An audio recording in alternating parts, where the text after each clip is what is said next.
धौलपुर गांव में राशन की एक ही दुकान थी और गांव में एक ही दुकान होने की वजह से उसका मालिक सोबन पूरे गांव वालों को लूटता रहता।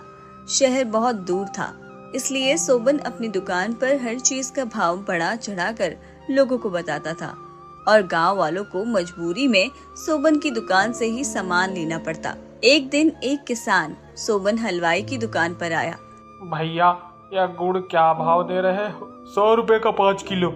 यह तो बहुत ज्यादा है सोबन सेठ। शहर में इससे भी अच्छा गुड़ 20 रुपए का 5 किलो मिलता है। हाँ तो अच्छा है ना, वहीं जाकर ले लो। मैंने थोड़ी ही कहा है मेरी दुकान से ही सामान लो। सोबन की ये बात सुनकर किसान दुकान से जाने लगा कि तभी सोबन ने उसे रोकते हुए कहा, भाई जा तो रहे हो, लेकिन अब वापस इस दुकान पर सामान लेने ना आ जाना। दाम ज्यादा लगता है तो यहाँ से तुम्हें कोई सामान नहीं मिलेगा। भलाई का जमाना ही नहीं है। अरे सोचो जरा, गुड़ लेने शहर जाओगे तो यहाँ से जाने में ही 2 दिन लग जाएगा। वहाँ से गुड़ लेकर जब गांव आओगे भाड़े में ही 150 रुपए लग जाएंगे। 4 दिन का काम नुकसान होगा, सो अलग। यही गुड़ तब 170 रुपए का पड़ेगा। अब बताओ लेना है कि नहीं? सोबन की दुकान पर जो कोई भी सामान के लिए मोल तोल की बात करता तो सोबन उन्हें इसी तरह गुमराह करता। इसी तरह पूरा गांव लालची बनिया से परेशान था, लेकिन इसका कोई उपाय नजर नहीं आ रहा था और लोगों की तरह किसान भी दुखी होकर बोला, अच्छा फिर 1 किलो ही दे दो। लालची सोबन कभी कभी गरीबों को उधार में सामान भी दे दिया करता था। हालांकि बदले में दोगुनी कीमत ब्याज लगाकर कभी उनके घर का सामान तो कभी उनकी गाय को अपने कब्जे में ले लिया करता। इसी गांव में एक सुजान सिंह नाम का एक गरीब किसान भी रहता था। सुजान सिंह खेती करके किसी तरह अपना गुजर बसर करता था। उसके पास एक ही गाय थी, वो भी सोबन सिंह ने अपने कब्जे में रख ली थी। सुजान सिंह पर ब्याज बढ़ता जा रहा था, इसलिए वो अपनी गाय वापस लेना चाहता था और इसीलिए एक दिन सुजान सिंह सोबन के पास जा पहुंचा। सेठ, वो मेरी गाय मुझे वापस दे दो। उसका दूध बेचकर मैं तुम्हारे सारे पैसे चुका दूंगा। जब गाय मेरे कब्जे में है तो दूध भी मेरा ही हुआ, फिर गाय तुझे कैसे दे दूं? पहले पूरा कर्जा चुका, फिर गाय लेकर जाना। सुजान सिंह को बहुत गुस्सा आया। एक दिन अपने घर वालों को समझा बुझाकर सुजान सिंह शहर चला गया।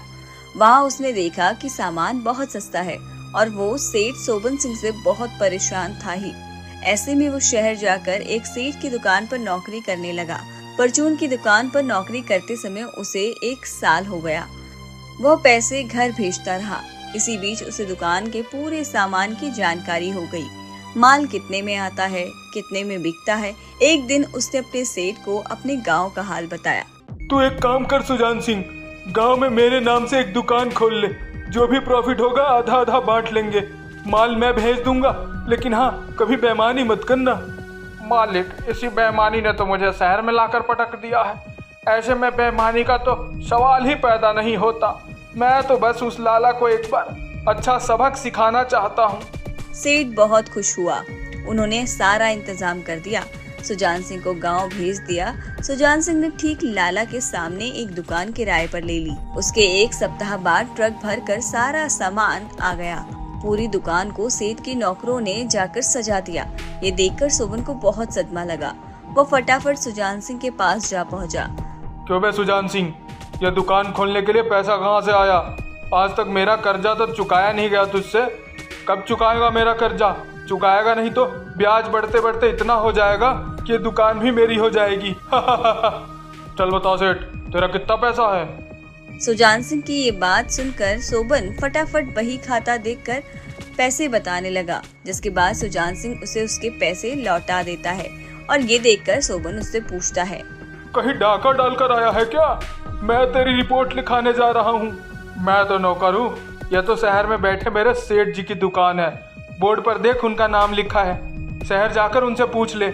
ये सुनकर सोबन घबरा गया, क्योंकि अब तक गांव में एकमात्र सोबन की ही दुकान थी, जिस पर सोबन अपनी मनमर्जी के रेट पर सामान बेचा करता था। लेकिन अब अगर दूसरी दुकान का माल सस्ता बिकेगा तो उसकी दुकान तो बंद होना तय था। ये सब सोचते हुए सोबन सिंह ने सुजान सिंह को मस्का लगाते हुए कहा, सुजान सिंह, मैं क्या सोच रहा था, एक काम करते हैं।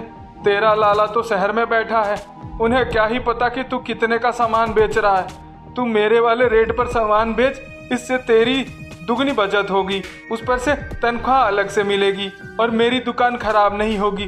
ग्राहक यहाँ से ले या वहाँ से ले, दोनों दुकान में एक ही रेट रहेगा। लाला, मैं तो तेरा धन्यवाद करना चाहता हूँ। तेरे कारण ही मैं यहाँ तक पहुँच पाया। ना तू मेरी गाय हड़पता, ना मैं शहर नौकरी करने जाता और ना ही यह दुकान खोल पाता। ये दुकान तो मैंने तेरे जुल्मों के शिकार गांव वालों की भलाई के लिए खोली है। यहाँ तो शहर से भी सस्ता माल बिकेगा। चल भाग यहाँ से। धीरे धीरे सुजान सिंह की दुकान चलने लगी। सोबन की दुकान पर एक भी ग्राहक नहीं होता। धीरे धीरे सुजान सिंह गांव वालों को उधार भी देने लगा, वो भी बिना ब्याज के। इससे गांव वाले बहुत खुश हुए। महीने में एक दिन सुजान सिंह शहर जाकर पूरा हिसाब सेठ को दे आता और सेठ भी उसे उसका हिस्सा दे देता। धीरे धीरे सुजान सिंह ने 2 नौकर भी दुकान पर रख लिए। यही नहीं, अब उसने दूसरे गांव में भी दुकान खोलना शुरू कर दिया और इधर सेठ सोबन सिंह की दुकान का सारा सामान सड़ने लगा। उसके आटे में कीड़े लगने लगे। सेठ बहुत सस्ता सामान बेचने लगा, लेकिन सुजान सिंह के व्यवहार के कारण सोबन की दुकान से कोई कम पैसे में भी सामान नहीं लेता था। एक गांव में प्यारेलाल नाम का एक व्यक्ति अपनी पत्नी कविता के साथ रहता था। उसी गांव में उसकी एक किराने की दुकान थी। आसपास के गांव में किराने की कोई दूसरी दुकान नहीं थी, इसीलिए गांव के सभी लोग प्यारेलाल की दुकान से ही अपने घर का सामान भरा करते थे। इसी वजह से प्यारेलाल भी बहुत व्यस्त रहता था। एक दिन लोगों की दुकान पर ग्राहक नहीं आते तो वो दुखी रहते हैं, लेकिन मुझे तो एक पल की फुर्सत नहीं है। सही कहती है कविता, अब मुझे अपनी मदद के लिए किसी को दुकान पर रख लेना चाहिए। कि तभी दुकान पर एक ग्राहक सामान लेने आता है और प्यारेलाल को खुद से ही बड़बड़ाते हुए देखता है। क्या बात है प्यारेलाल जी, अपने आप से ही क्या बड़बड़ा रहे हो? कुछ नहीं भाई साहब, बस दुकान के चक्कर में खुद पर ध्यान नहीं दे पा रहा हूँ। अब तो कमर भी जवाब देने लगी है, इसलिए सोच रहा हूँ किसी को मदद के लिए दुकान पर रख लूँ। ये तो बहुत अच्छी बात है। कोई अगर आपकी दुकान का काम संभाल ले तो आपको भी ज्यादा परेशानी नहीं होगी। हाँ, लेकिन आप तो जानते हैं कि किराने का काम है, ऐसे में भरोसेमंद इंसान मिलना भी तो मुश्किल है। बात तो आपकी सही है। वैसे मेरी नज़र में एक लड़का है जो मेरे बहुत अच्छे दोस्त का बेटा है। अभी हाल ही में उसके पिता का देहांत हो गया था। बाप तो बहुत अच्छा इंसान था, हो सकता है बाप के कुछ गुण बेटे में भी हो। अगर आप कहो तो मैं कल आपकी दुकान पर भेज दूंगा उसे। 2 पैसे कमा लेगा तो उसकी भी मदद हो जाएगी। अरे भाई साहब, मुझे कोई दिक्कत नहीं।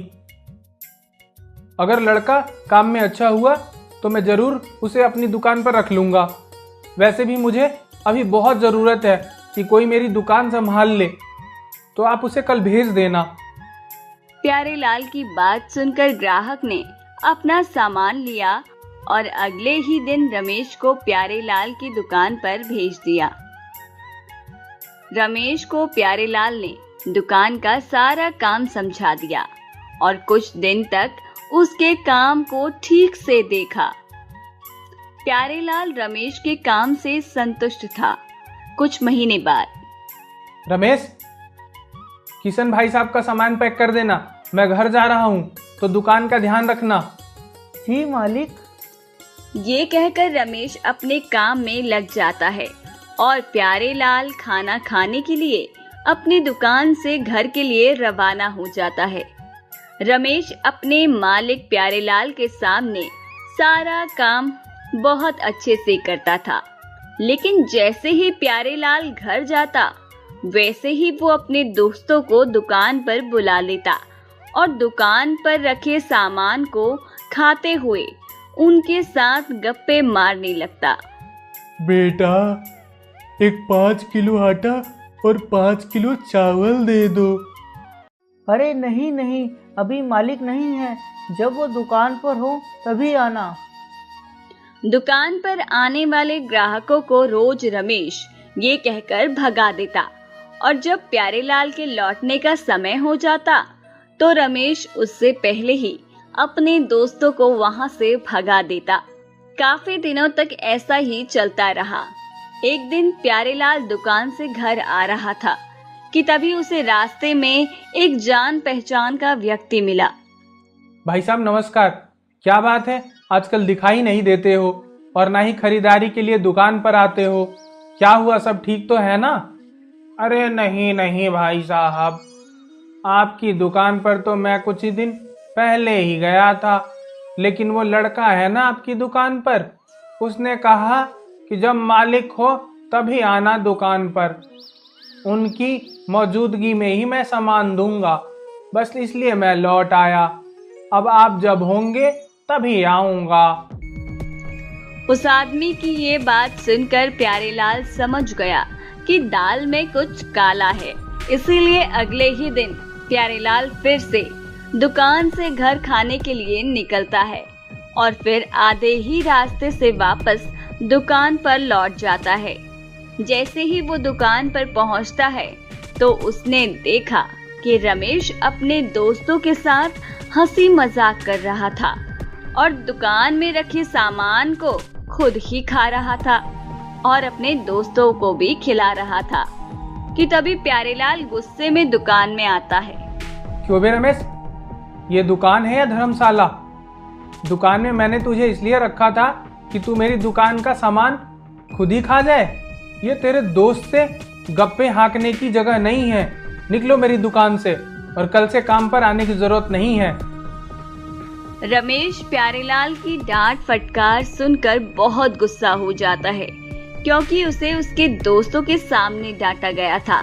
इसीलिए दुकान से बाहर निकलकर रमेश अपने दोस्तों से कहता है, मालिक ने ये ठीक नहीं किया, अब मुझे इन्हें सबक सिखाना ही होगा। सबक? कैसा सबक?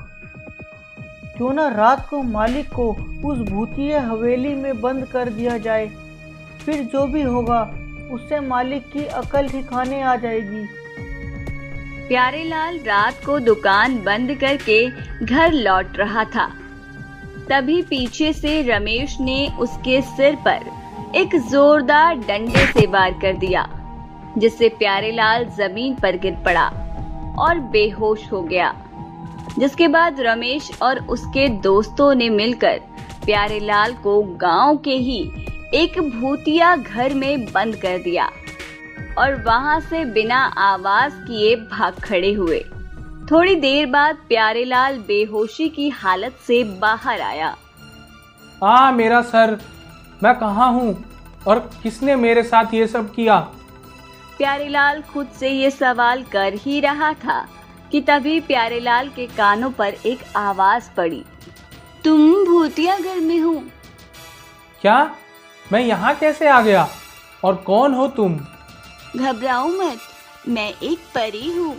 एक दानव ने मुझे यहाँ धोखे से बंद कर दिया है और जब भी मैं यहाँ के आते जाते लोगों से मदद मांगती हूँ तो लोगों को लगता है कि इस घर में कोई भूत है। अगर तुम मेरी मदद कर दो तो मैं यहाँ से आजाद हो जाऊंगी। अच्छा, पर मैं तुम्हें आजाद करने में तुम्हारी मदद कैसे कर सकता हूँ?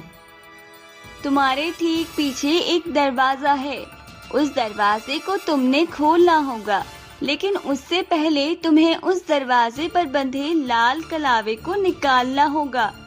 दरवाजा खुलते ही मैं इस घर से आजाद हो जाऊंगी। परी के बताए मुताबिक प्यारेलाल लाल कलावा खोलकर दरवाजा खोल देता है और परी प्यारेलाल के सामने आ जाती है। तुमने आज मुझे आजाद नहीं किया, बल्कि मेरी शक्तियों को भी दोबारा जिंदा किया है। बोलो तुम्हें क्या चाहिए? मुझे कुछ नहीं चाहिए, बस मैं इतना जानना चाहता हूँ कि यह सब मेरे साथ किसने किया? तुम्हारे साथ ये सब तुम्हारी दुकान में काम करने वाले रमेश और उसके दोस्तों ने ही किया है। अच्छा, तो अब मैं इनको सबक सिखाऊंगा। प्यारेलाल अगली सुबह ही पुलिस के साथ रमेश के घर जा पहुंचता है और तीनों लड़कों को पुलिस के हवाले सौंप देता है। और प्यारेलाल उसकी दुकान के काम में अब उसकी पत्नी कविता ही अब प्यारेलाल का हाथ बटाने लगी थी। सीतापुर गांव में एक नथुराम नाम का हलवाई अपनी पत्नी कलावती के साथ रहता था। नथुराम बहुत ही स्वादिष्ट जलेबी बनाने के लिए पूरे गांव में जाना जाता था। उसकी जलेबी इतनी ताजी और स्वादिष्ट होती थी कि पूरा गांव बस उसी से जलेबी खरीदता था। सुबह दुकान खोलने के बाद ही नथुराम की दुकान के आगे इतनी भीड़ लग जाती थी कि शाम होते ही उसकी सारी जलेबी बिक जाती थी। आजकल कमाई तो बहुत अच्छी हो जाती है। बस उस रामू की जलेबी की दुकान अगर बंद हो जाए ना, तब तो मैं इस गांव पर अकेला राज कर सकता हूँ। फिर गांव में सिर्फ नथुराम की ही जलेबी बिकेगी बस। जी अकेले अकेले क्या बड़बड़ा रहे हो? अरे कुछ भी तो नहीं, मैं सोच रहा हूँ कि कल से जलेबी थोड़ा और ज्यादा बनाएंगे। वो आजकल जलेबी सारी बिक जाती है तो ग्राहक दुकान से खाली हाथ लौट जाते हैं। अच्छा तो ठीक है, कल हम थोड़ी और जलेबी बना लेंगे। अब आएगा ना मजा। रोज जलेबी खत्म होने के बाद सारे ग्राहक उस रामू की दुकान पर चले जाते हैं, लेकिन अब नहीं। अब देखता हूँ कैसे चलती है रामू की दुकान। अगले दिन से ही नथुराम ने अपनी जलेबी की मात्रा को दुगना कर दिया, जिससे कोई भी नथुराम की दुकान से खाली हाथ नहीं लौटता। और वही रामू की दुकान पर सुबह से शाम तक एक भी ग्राहक नहीं आता। जब से नथुराम ने जलेबी की मात्रा बढ़ाई है, तब से इक्का दुक्का लोग भी दुकान पर नहीं होते। पहले जो इक्का दुक्का लोग रामू की दुकान पर आते थे, उन्होंने भी अब रामू की दुकान पर आना बंद कर दिया था, जिसके चलते थोड़े ही दिनों बाद रामू को अपनी दुकान बंद करनी पड़ी और फिर वो किसी और की दुकान पर काम करने लगा।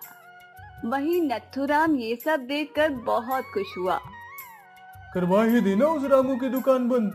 बड़ा आया, नथुराम की जलेबी के आगे कौन टिक पाया है भला। राजू की दुकान बंद कराकर नत्थू का लालच कम नहीं हुआ। उसके मन में अभी और अधिक पैसा कमाने का लालच आ गया। इसीलिए उसने एक तरकीब लगाई और बाजार से 2 चुंबक के टुकड़े खरीद कर घर ले आया और इन चुंबक को देखकर अपनी पत्नी कलावती से, देखना भाग्यवान, वो दिन दूर नहीं जब नथुराम की 1 से 2, 2 से 3 और 3 से न जाने कितनी दुकानें होंगी। ये चुंबक तुम तराजू पर लगाने के लिए लाए हो? तुम तो बहुत समझदार निकली। देखना, अब मैं जल्दी जल्दी अमीर बनता हूँ। ये आप सही नहीं कर रहे हैं। इतना लालच अच्छी बात नहीं है जी। कैसे कैसे लालच? किसी को जलेबी से 150 ग्राम चुराना भला कोई लालच है? ये कहते हुए नथुराम जोर जोर से हंसने लगा और अगले दिन आकर उसने उन चुंबक के टुकड़ों को अपने तराजू के नीचे लगा दिया। जिसके बाद एक नया ग्राहक नथुराम की दुकान पर आया, जिसने नथुराम की दुकान से 1 किलो जलेबी खरीदी। ऐसे करते करते कई ग्राहक आते हैं, नथुराम से जलेबी खरीदते हैं और आज तराजू में चुंबक लगाने की वजह से नथुराम को अधिक मुनाफा हुआ और वो घर आकर अपनी पत्नी से, देखो आज आमदनी कितनी अच्छी हुई है। बस कुछ दिन और, फिर मैं ऐसे करते करते बहुत अमीर हो जाऊंगा। देखिए जी, आपको अपने ग्राहकों के साथ इस तरह की धोखेबाजी नहीं करनी चाहिए। ये बहुत गलत बात है। नथुराम की पत्नी को उसकी ये चालाकी बिल्कुल अच्छी नहीं लगी। उसने नथुराम को बहुत समझाया, लेकिन नथुराम ने अपनी पत्नी की बात बिल्कुल भी नहीं सुनी। वो हर रोज तराजू के नीचे चुंबक लगाकर अपने ग्राहकों को धोखा देने लगा। इससे उसका मुनाफा काफी बढ़ गया था। इससे नथुराम को काफी अच्छी कमाई होने लगी थी, जिससे नथुराम तो बहुत खुश था। फिर एक दिन राजू नथुराम की दुकान पर अपनी बीवी बच्चों के लिए जलेबी लेने आता है। साहब, 1 किलो जलेबी दे दो। नथुराम ने भी चुंबक लगे तराजू से तोलकर जलेबी दे दी। पर जैसे ही राजू ने जलेबी उठाई, उसे लगा कि जलेबी का वजन 1 किलो से कम है। उसने अपना शक दूर करने के लिए नथुराम से कहा, साहब जरा ये जलेबी एक बार फिर से तोल देंगे? मेरे पास इतना फालतू समय नहीं है कि मैं बार बार तुम्हारी जलेबी ही तोलता रहूं। चलो जाओ यहाँ से। नथुराम की बात सुनकर राजू वहाँ से चला गया और एक दूसरी दुकान में आ गया। भाई साहब जरा इस जलेबी को तोल देंगे? जब राजू ने दूसरे दुकान में जलेबी तोली तो जलेबी सिर्फ 500 ग्राम थी। अब उसका शक यकीन में बदल गया। उसे पता चल गया कि नथुराम के तराजू में कुछ तो गड़बड़ है। इसीलिए उसने तराजू की गड़बड़ को सबके सामने लाने का फैसला किया और एक तराजू नथुराम की दुकान पर रखते हुए बाजार में मौजूद सभी लोगों को इकट्ठा करना शुरू कर दिया। सभी लोग ध्यान से देखो, आज मैं आप सबको एक जादू ही दिखाऊंगा। यह जादू देखने के लिए बस आप लोगों को नथुराम की दुकान से खरीदा गया जलेबी को एक बार इस तराजू में तोलना होगा और देखना कैसे नथुराम की दुकान की जलेबी इस तराजू में आते ही कैसे कम होने लगेगी। राजू की ये बात सुनकर लोग जलेबी लेकर उसके पास जा पहुँचे और फिर उसने ऐसा करके भी दिखाया। इसके बाद नथुराम की दुकान से जिसने भी जलेबी खरीदी, सभी ने राजू के रखे तराजू में जलेबी को तोल कर देखा तो सबकी जलेबी 250 से लेकर आधा किलो तक कम निकली। ये देखकर लोगों को काफी हैरानी हुई। अपनी दुकान के पास ही ये सब देखकर नथुराम राजू से झगड़ा करने लगा। अरे गांव वालों, इसकी बात पर ध्यान मत दो। कभी इसकी भी दुकान मेरी दुकान के सामने हुआ करती थी, लेकिन मेरी दुकान के आगे इसकी अपनी दुकान बंद करनी पड़ी। इस बात का बदला ले रहा है ये मुझसे। ये सब मेरी दुकान बंद करवाने के लिए नाटक कर रहा है ये। नथुराम के ऐसा कहते ही राजू सीधे नथुराम की दुकान से तराजू बाहर लेकर आ गया और तराजू में लगा चिंबक निकालकर सबको दिखाया। ये देखकर गांव वालों को बहुत गुस्सा आया और सबने मिलकर उस लालची नथुराम को खूब मारा। अब नथुराम को अपने लालच पर पछतावा तो हो रहा था, पर वही लोगों ने भी ठगे जाने की वजह से उसकी दुकान पर जाना कम कर दिया।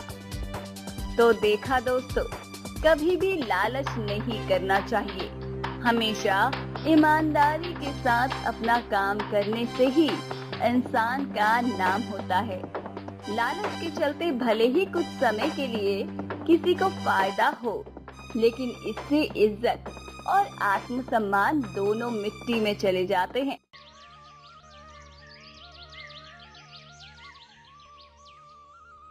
ढोलपुर गांव में हरि अपनी पत्नी राधा के साथ रहता था। दोनों पति पत्नी पहले एक सेठ के खेत में काम किया करते थे, लेकिन बाद में एक दिन राधा के कहने पर हरि ने ढोलपुर के बाजार में ही समोसे का ठेला लगाना शुरू कर दिया। लेकिन दोनों के समोसे कुछ खास नहीं बिक पाते थे। एक दिन थक हार कर हरि ने राधा से कहा, हम कितनी मेहनत करते हैं समोसे को बनाने में, पर पता नहीं क्यों हमारे समोसे बिकते ही नहीं। आज तो मैं छक्कर ही रहूंगा। हमारे समोसे में ऐसी क्या कमी है कि कोई हमारे समोसे एक बारी खाने के बाद खरीदता ही नहीं। हरि ये कहता है और फिर अपने ठेले के एक समोसे को उठाकर खाने लगता है। आथू, इतना बेस्वाद समोसे। हाँ जी, मैं इतनी मेहनत से समोसा बनाती हूँ और आप हैं कि अरे भाग्यवान, मेरा मतलब है कि मेरे मुंह का स्वाद ही अच्छा नहीं है। तुम्हारे समोसे तो शायद बहुत अच्छे हैं। हरि ये कहकर आधा खाया हुआ समोसा अपनी पत्नी राधा के हाथ में थमा देता है और फिर वहाँ से चला जाता है। हरि के जाने के बाद राधा उस आधे समोसे को मुंह में जैसे ही रखती है तो उसे वैसे ही मुंह से वापस निकाल देती है। छी, ये समोसा तो सच में स्वाद नहीं है। अब जब ये समोसे मैं ही नहीं खा पा रही तो इसे भला गांव के लोग कैसे खरीद कर खाएंगे। पर मैं करूँ तो क्या करूँ, इतना कुछ तो डालती हूँ इन समोसों में मैं। अब मैं क्या करूँ कि मेरे समोसे का स्वाद अच्छा हो जाए। राधा ये कहती है और फिर मायूस होकर अपना ठेला बंद कर देती है और सीधे अपने घर की तरफ निकल जाती है। राधा को घर आता देख हरि कहता है, राधा क्या हुआ, तुम क्यों घर आ गई? बिके नहीं तुम्हारे समोसे? क्या जी, आप मजाक बना रहे हो मेरा? माना कि मेरे समोसों में स्वाद नहीं है, लेकिन आप भी तो समोसा बनाकर देख सकते हैं ना। तो कल से मैं नहीं बल्कि आप ही बनाएंगे समोसे। ठीक है भाग्यवान, कल से मैं ही समोसे बनाऊंगा और फिर देखना कैसे पूरे गांव में मेरे हाथ के समोसे खाकर उंगलियां चाटते रह जाएंगे। अगली सुबह राधा और हरि हर रोज की तरह सबसे पहले आलू उबालने रखते हैं और फिर समोसे के लिए सारा मसाला तैयार कर लेते हैं। लेकिन आज तो हरि समोसे बनाने वाला था।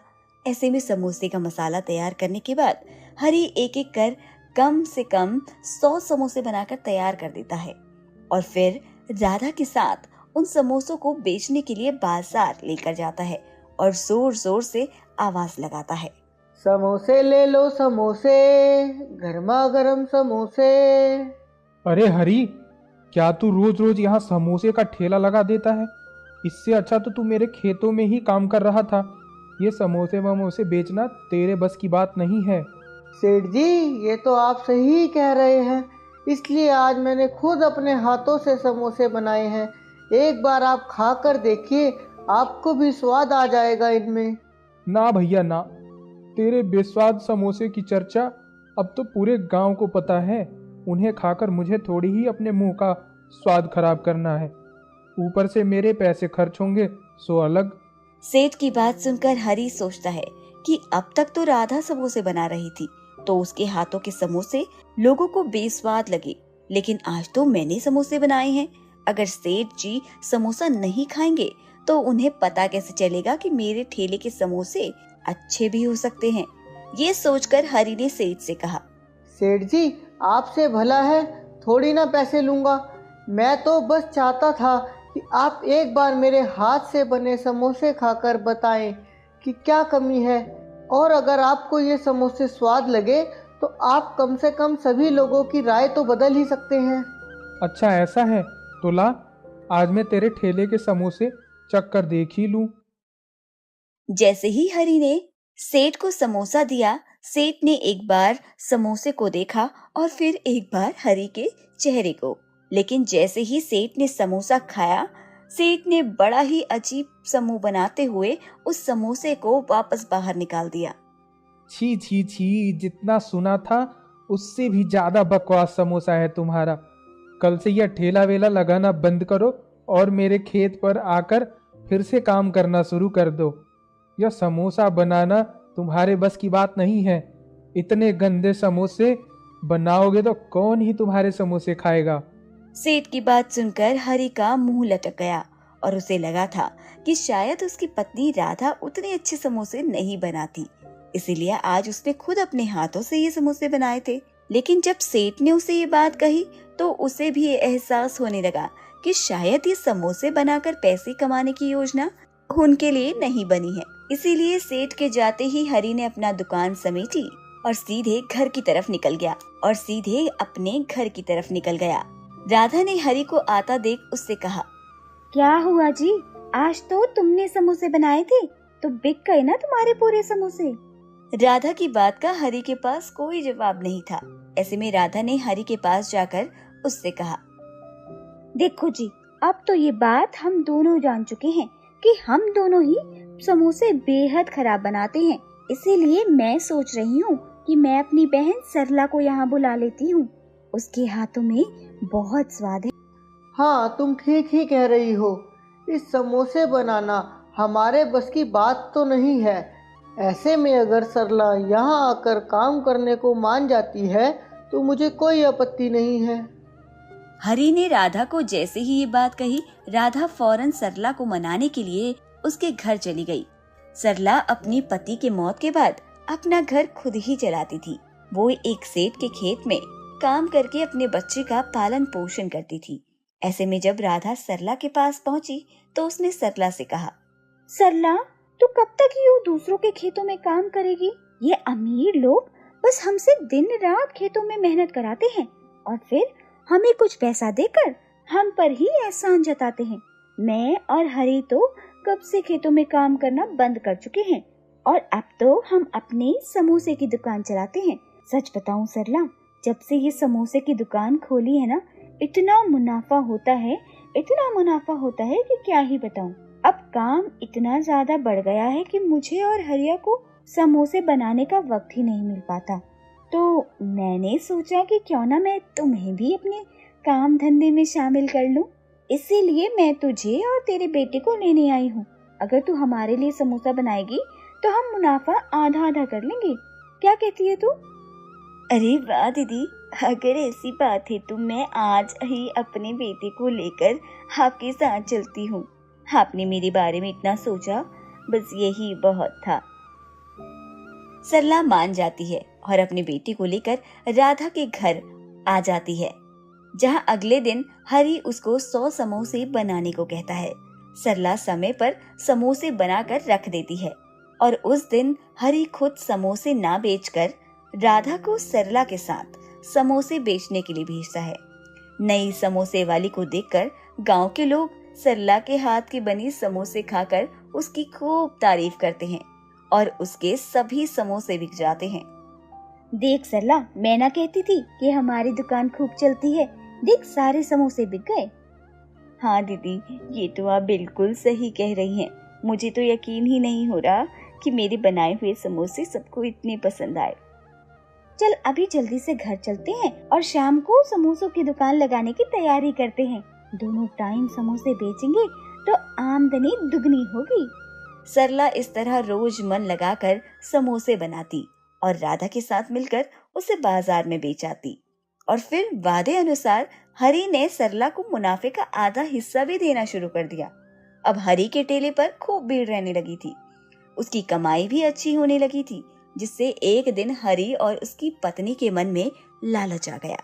और फिर एक दिन हरी ने सरला से कहा, सरला, महंगाई ज़्यादा हो गई है, जिससे हमें काफ़ी नुकसान हो रहा है। अब हम तुम्हें सिर्फ 100 रुपये दे पाएंगे। हाँ सरला, तुम तो देख ही रही हो ना, महंगाई कितनी बढ़ गई है। ऊपर से तुम भी हमारे घर पर ही रहती हो तो। अभी राधा ने ये कहा ही था कि तभी सरला ने उससे कहा, पर आपने तो मुनाफे का आधा हिस्सा देने की बात कही थी ना। अब आप मेरे साथ बेईमानी कर रही हैं। देखो सरला, अब मेरे पास इतने ही पैसे हैं। अगर लेने हैं तो लो, वरना गांव वापस चली जाओ। हरी के मुंह से ये बात सुनकर सरला ने अपने बेटे का हाथ पकड़ा और वापस अपने गांव की तरफ चली गई। सरला जब अपने बेटे के साथ गांव आते आते थक गई थी तो एक पेड़ के नीचे आकर बैठ गई और उसने अपने बेटे से कहा, पता नहीं अब सेठ हमें नौकरी पर वापस रखेगा या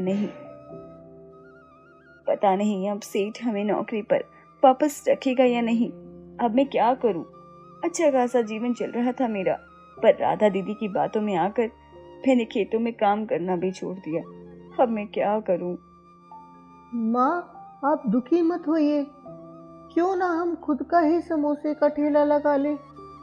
मुझे यकीन है कि आपके बनाए हुए समोसे गांव में सबको बहुत पसंद आएंगे। जब बंटी ने सरला से ये बात कही थी तो सरला के चेहरे पर एक अलग ही चमक दिखाई देने लगी। ऐसे में सरला ने अपने बेटे की बात को सुनकर हाँ में सर हिलाया और फिर घर पहुंचकर समोसे का सामान इकट्ठा करने लगी और सबसे पहले 50 समोसे बनाकर सरला ने रख दिए और फिर शाम को उसे बाजार में बेचने के लिए निकल गई। बाजार में खाने पीने के पहले ही कई आइटम्स मौजूद थे। ऐसे में सरला के हाथों का समोसा बिक पाना इतना आसान नहीं था। एक पूरा दिन बीत गया लेकिन किसी ने भी सरला का एक भी समोसा नहीं खरीदा, जिससे दुखी होकर सरला ने खुद से कहा, इतना आसान नहीं है सरला, आज पूरे दिन में मेरा एक भी समोसा नहीं बिका। ऐसे में पता नहीं ये समोसा बेचकर मैं सही भी कर रही हूँ या नहीं। अभी सुरला अभी सरला खुद से ये कह ही रही थी कि तभी वहां एक जमींदार ने आकर सरला से कहा, अरे जरा एक समोसा तो लगाना। सरला उस जमींदार को देखकर खुश हो गई और उसने फटाफट गर्मा गर्म समोसे उस जमींदार को एक बढ़िया सी चटनी के साथ दे दिया। जमींदार ने समोसा जैसे ही मुंह में दबाया, यह समोसा तो काफी लाजवाब है। एक काम करो, तुम 10 समोसे मेरे घर के लिए बांध दो। जमींदार को समोसा खाते देख आसपास के लोग भी अब सरला की दुकान में आने लगे और उसके समोसों का स्वाद लेने लगे। रात होते होते सरला के सारे समोसे बिक गए। वाह, आज तो सारे समोसे बिक गए। पहले ही दिन इतनी अच्छी आमदनी होगी, ये तो मैंने कभी नहीं सोचा था। ऐसा करते करते सरला रोज खूब सारे समोसे बनाकर उन्हें बाजार में बेचने लगी। सरला के बने समोसे की चर्चा अब पूरे गांव में फैल गई थी, जिससे सरला की कमाई खूब होने लगी। अच्छा खासा पैसा कमाने के बाद सरला ने सबसे पहले एक अच्छा घर लिया और दोनों माँ बेटे यहाँ खुशी से रहने लगे। उधर हरी की दशा और ज्यादा खराब होने लगी और वो समझ गया कि लालच अच्छा नहीं होता और जिससे जो वादा करो उसे पूरा जरूर करना चाहिए। एक गांव में एक प्रताप नाम का पंडित अपने भाई के साथ रहा करता था। उसके दिन गरीबी में गुजर रहे थे। ऐसे में एक दिन प्रताप के भाई भानु ने उससे कहा, भैया आप जजमानी शुरू क्यों नहीं कर देते? पोथी पत्र लेकर जन्म कुंडली बनाना, घर घर जाकर पूजा कराना हर काम से ज्यादा आसान है और जजमानी से मिले पैसे से हम आराम से अपना पेट पाल सकेंगे। नहीं भानु, तुम जानते हो कि मुझे मेहनत का खाना ही पसंद है। किसी के आगे हाथ फैलाना मुझे गवारा नहीं। प्रताप बचपन से ही स्वाभिमानी था और मेहनत करके ही पैसा कमाना चाहता था, पर अपना और अपने भाई के लिए 2 वक्त का खाना जुटा पाना भी प्रताप के लिए मुश्किल हो रहा था। पर वो करता भी क्या? गूंजा गांव में रोजगार था ही नहीं। गांव के कुछ बच्चों को पढ़ा लिखा कर वो जैसे तैसे पैसे कमाता और उसी से घर चलाता था। पर फिर एक दिन गांव में सूखा पड़ गया, सभी खेत सूख गए। जब से गांव में अकाल पड़ा है, लोगों ने अपने बच्चे तक पढ़ाने बंद कर दिए हैं। घर में खाने को एक भी दाना नहीं बचा। अब मैं क्या करूं? मैं खुद तो भूखा रह सकता हूं, लेकिन भानु, उसे कैसे भूखा रखूं? वो तो वैसे ही भूख से बेहाल हो जाता है। प्रताप सब कुछ देख सकता था, मगर भानु को भूख से बिलखते हुए नहीं देख सकता था। पर फिर कुछ देर सोचते हुए प्रताप ने खुद से कहा, क्यों ना मैं पास के कस्बे में जाकर कोई काम कर लूं। शाम तक कुछ ना कुछ मेहनताना तो मिल ही जाएगा। भानु को घर पर ही रहने की नसीहत देकर प्रताप पास के गांव की ओर चल पड़ा। प्रताप ने कभी मजदूरी नहीं की थी। ऐसे में रास्ते में जाते जाते वो सोचने लगा, मैंने तो कभी मजदूरी की ही नहीं।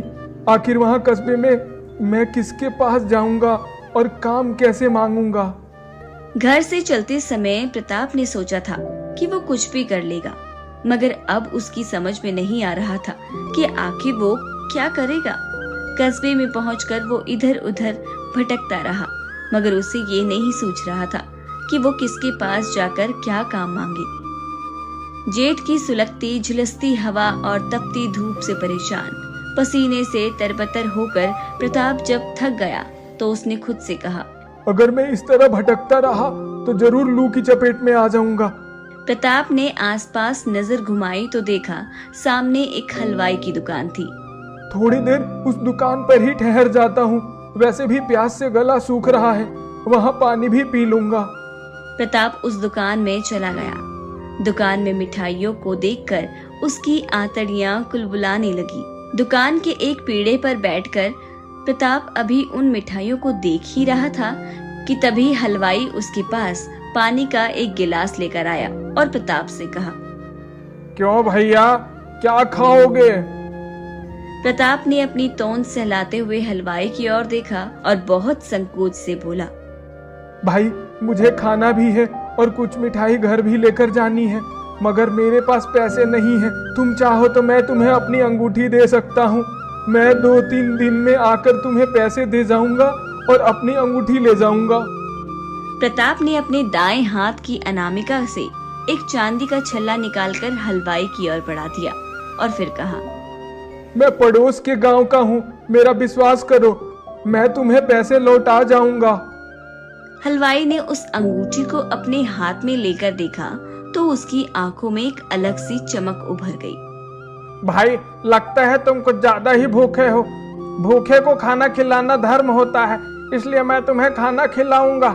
जितना खा सको खा लेना और कुछ 2 किलो मिठाई ले जाओ, लेकिन यह मत सोचना कि ये मैं तुम्हें 4 आने भर के चांदी के छल्ले के लिए खिला रहा हूँ। तुम पड़ोस के गांव से आए हो, इस नाते तुम हमारे मेहमान ही हुए, और मेहमान का सत्कार भला कैसे नहीं करेगा कोई। हलवाई की बात सुनकर प्रताप ने मन ही मन सोचा, ये आदमी आखिर इस 8 आने भर की चांदी की अंगूठी को 4 आने का क्यों बता रहा है। प्रताप उस हलवाई को उस वक्त कुछ बोल न सका, क्योंकि इस वक्त उसे किसी भी तरह खाना चाहिए था। जिसके बाद प्रताप ने भरपेट जलेबी और कचौड़ी खाई और फिर रसगुल्ले भी खाए। ये लो भाई, तुम्हारी 1 किलो कचौड़ी और 1 किलो जलेबी। हलवाई से ये सब लेकर प्रताप वहाँ से वापस अपने गांव के लिए निकल गया। कहीं से भी कुछ पैसों का जुगाड़ करके मैं सबसे पहले उस हलवाई को दे दूंगा और अपनी अंगूठी ले आऊंगा। आखिर उस हलवाई ने हमारी भूख मिटाई है। मुझे यकीन है भानु भी कचौड़ी और जलेबी को देखकर बहुत खुश होगा। प्रताप ने अपना और अपने भाई का पेट तो भर लिया, लेकिन 2-3 दिनों में वो पैसे का इंतजाम नहीं कर पाया और फिर 2-3 महीने भी वो पैसे नहीं जुटा पाया। लेकिन एक दिन गांव में एक धनी किसान के बच्चों को पढ़ाने का काम प्रताप को मिल गया। सो किसी तरह से वो अपना और अपने भाई का पेट फिर से पालने लगा। पर फिर कुछ माह बाद गांव में अच्छी बारिश हुई। अच्छी फसल के कारण गांव में खुशहाली आई। प्रताप की भी माली हालत में सुधार हुआ, जिसके बाद वो एक दिन उस हलवाई की दुकान पर जा पहुंचा और उसकी मिठाइयों के पैसे चुकाकर अंगूठी की मांग की। अरे भाई, कौन हो और कैसी अंगूठी? देखो, तुम्हारे पास जैसे ही लूटने वाले ना जाने कितने लोग इस दुकान पर आते हैं। चुपचाप यहाँ से चले जाओ, मेरे धंधे का समय मत बर्बाद करो। हलवाई की बात सुनकर प्रताप मन मसोसते हुए वापस आ गया। पर फिर कुछ दिनों बाद प्रताप के गांव में एक बार फिर से अकाल पड़ गया। भानु की परवरिश को लेकर प्रताप काफी परेशान होने लगा और फिर एक दिन भानु को साथ लेकर प्रताप उसी कस्बे में काम की खोज में पहुंच गया। भैया, दिन चढ़ाया है, मुझे बहुत जोरों से भूख लगी है, चलिए ना मुझे कुछ खिला दीजिए।